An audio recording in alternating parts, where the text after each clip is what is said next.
নোয়াখালীর হাতিয়ায় বাংলাদেশের communist party CPB Hatiya শাখার উদ্যোগে শনিবার ২৭ জুন সকাল ১১টায় একটি সাধারণ সভা অনুষ্ঠিত হয়েছে। দুনিয়ার মজদুর এক হও স্লোগানে আয়োজিত সভায় সভাপতিত্ব করেন কমরেড মাইন উদ্দিন লেলিন। প্রধান অতিথি ছিলেন কেন্দ্রীয় নেতা আরিপুর রহমান নাদিম এবং বিশেষ অতিথি ছিলেন নোয়াখালী জেলা কমিটির সহকারী সাধারণ সম্পাদক তপন সোম। সভায় শ্রমিক কৃষকের ন্যায্য অধিকার, দেশের বর্তমান রাজনৈতিক পরিস্থিতি এবং সংগঠনের সাংগঠনিক কার্যক্রম জোরদার করার বিষয়ে আলোচনা করা হয়। শেষে সংগঠনের ভবিষ্যৎ কর্মসূচি বাস্তবায়নে নেতাকর্মীদের ঐক্যবদ্ধভাবে কাজ করার আহ্বান জানানো হয়।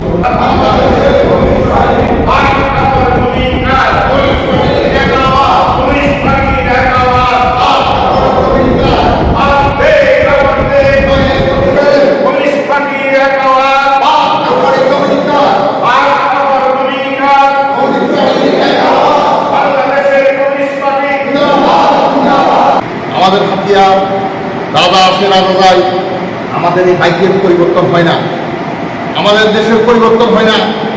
আমরা প্রত্যেক মানুষের অন্ন, বস্ত্র, শিক্ষা, বাসস্থানের গ্যারান্টি কিন্তু একটি সমাজ চাই। ক্ষেত মজদুর সমিতি, বাংলাদেশের কমিউনিস্ট পার্টি ক্ষেত মজদুর সমিতির মধ্য দিয়ে এই মানুষগুলোকে একত্রিত করছে।